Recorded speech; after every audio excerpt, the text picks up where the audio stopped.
జై శ్రీమన్నారాయణ. శివాయ గురవే నమః. కార్తీక మాసంలో 4వ అధ్యాయము. జనక మహారాజు గారు ఈ విధంగా వశిష్ఠ మహామునితో అడుగుతున్నాడు, ప్రశ్నిస్తున్నాడు అనుకోవచ్చు. స్వామి, ఓ మునీంద్ర, నువ్వు ఇన్ని విషయాలు చెప్పినా కానీ నాకు తృప్తి లేదు స్వామి. కార్తీక వ్రతము ఏ విధంగా చేయాలి, కార్తీక మాసంలో చేయవలసినటువంటి దానాలు ఏమిటి, ఈ యొక్క వ్రత విధానాన్ని తెలుపవలసింది అని చెప్పి ఆ వశిష్ఠ మహాముని అడుగుతాడు. అడిగితే అప్పుడు జనక మహారాజు అడిగినటువంటి విషయానికి వశిష్ఠ మహాముని ఈ విధంగా చెప్పడం మొదలుపెట్టారు. ఓ నాయనా జనక మహారాజా, పాపాలని నశింపజేసేటటువంటిది, పుణ్యాలని వృద్ధి చేసేటటువంటిది ఈ యొక్క కార్తీక మాసము. అయితే ఈ యొక్క కార్తీక మాసంలో శివాలయంలో చేసేటటువంటి దీపారాధన సర్వ పుణ్యముని చేకూరుస్తుందయా. అదే విధంగా గోపురము దగ్గర కావచ్చు, లేదా శిఖరము దగ్గర కానీ, లేదా శివలింగము వద్ద కానీ చేసేటటువంటి దీపారాధన వలన సమస్త పాపాలు నశించిపోతాయి జనక అని ఆ వశిష్ఠ మహాముని జనక మహారాజు గారితో చెప్తున్నాడు. కార్తీక మాసమునందు శివాలయమునందు ఆవు నెయ్యితో కానీ, లేదా ఉత్తి నెయ్యితో కానీ, నువ్వుల నూనెతో కానీ, ఇప్ప నువ్వుతో గాని, నారింజ నూనెతో గాని, దేనితోనైనాను భక్తితో వెలిగించవలసింది. అదేవిధంగా పై వాటిల్లో ఏది లభించకున్నానో ఆముదముతోనైనా గాని దీపాన్ని వెలిగించవలసింది. ఈ మాసంలో శివుడికి భక్తితో దీపారాధన చేసినటువంటి వాడికి శివుడికి అత్యంత ప్రీతి పాత్రుడు అవుతాడు జనక మహారాజా అని చెప్పేసి వశిష్ఠ మహాముని చెప్తున్నాడు.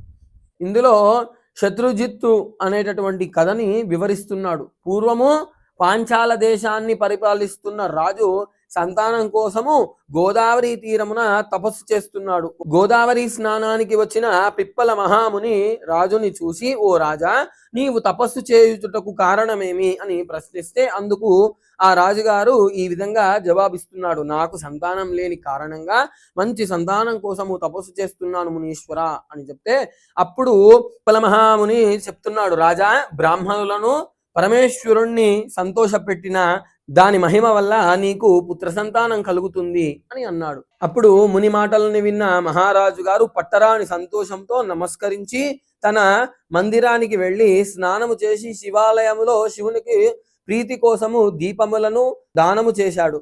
ఆ పుణ్య ఫలితం వల్ల భార్య గర్భవతి అయి ఆ పుట్టిన కుమారుడకు శత్రుజిత్ అని పేరు పెట్టాడు. పెరిగి పెద్దవాడైన శత్రుజిత్ తన సౌందర్యముతో స్త్రీలను ఆకట్టుకుంటూ వేశ్యలోలుడై కుల స్త్రీలను సైతం బలవంతంగా లొంగదీసుకొని ధన బల గర్వంతో యథేచ్ఛగా సంచరించుచున్నాడు. ఇలా ఉండగా శత్రుజిత్ తన రాజ్యమందు ఉన్నటువంటి ఒక చక్కనైన బ్రాహ్మణ భార్యను చూసి మోహించి ఆమె కూడా అతని యందు అనురాగం కలది అగుట వలన అర్ధరాత్రి భర్తను విడిచి రాజకుమారుని వద్దకు వెళ్ళి సుఖించి తెల్లవారుజామున తిరిగి ఇంటికి చేరుకుంది. ఇదే విధంగా ప్రతిరోజు జరుగుతున్న దాన్ని గమనించినటువంటి ఆ బ్రాహ్మణుడు వారిద్దరిని చంపుటకు తగిన సమయానికై నిరీక్షిస్తున్నాడు. కొంతకాలానికి ఒక కార్తీక పౌర్ణమి సోమవారం నాడు రాజకుమారుడికి బ్రాహ్మణ స్త్రీకి సంభోగ స్థానము సరి అయినది దొరకక ఒక పాడుబడిన శివాలయమునకు చేరుకుని ఆమె వెలుతురు కోసము తన చీర చింగును చించి ఒత్తిగా చేసెను. రాజకుమారుడు ఆముదమును తీసుకొచ్చి ఆ సన్నగా దీపాన్ని వెలిగించి తరువాత వారిద్దరూ ఉత్సాహముతో కామక్రీడలు ప్రారంభించారు. అంతలో బ్రాహ్మణుడు కత్తిని ధరించి గుడిలో దూరి తలుపు బిగించి ముందు రాజకుమారుని తర్వాత తన భార్యను పెడిచి చంపాడు. కొన ఊపిరిలో ఉన్న రాజకుమారుడు తిరిగి బ్రాహ్మణుణ్ణి చంపేశాడు. ఈ విధంగా వారి ముగ్గురు ఒకేసారి శివాలయంలో మరణించారు. ఇంతలో యమదూతలు శివదూతలు అక్కడికి చేరుకున్నారు. శివదూతలు రాజకుమారుణ్ణి బ్రాహ్మణ భార్యను దివ్య విమానాన్ని ఎక్కించి యమదూతలు ఆ బ్రాహ్మణుని కాళ్ళు కట్టేసి తీసుకుపోవుచున్నారు. అది చూసిన ఆ బ్రాహ్మణుడు, సదాచార సంపన్నుడగు నాకి గతి ఏమి, వారికి ఆ గతి ఏమి అని శివదూతలను ప్రశ్నించాడు. అందుకు వారు, అయ్యా, నువ్వు అన్నది నిజమే, కానీ వారు కార్తీక పౌర్ణమి సోమవారం నాడు దీపారాధన చేసినందున వారు తమ పాపాలను పోగొట్టుకొని శివలోకమును పొందుతున్నారు.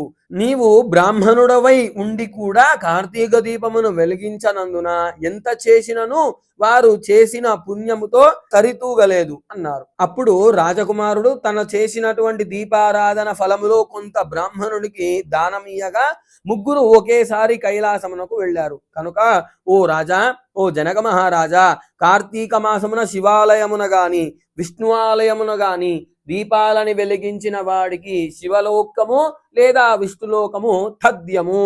అలాగే మళ్ళీ చెప్తున్నాడు, ఓ రాజా, శివాలయమున గాని విష్ణు ఆలయమున గాని దీపములను సమర్పించిన వాడు, దీపదానము చేసినటువంటి వాడు పునరావృత్తి లేని మోక్షమును పొందుతాడు. కనుక నీవు కూడా కార్తీక దీపములను సమర్పించవలసింది జనక మహారాజా అని చెప్పేసి వశిష్ఠ మహాముని జనక మహారాజు గారితో చెప్తున్నాడు. ఇది 4వ అధ్యాయము సమాప్తము. శివాయ గురవే నమః.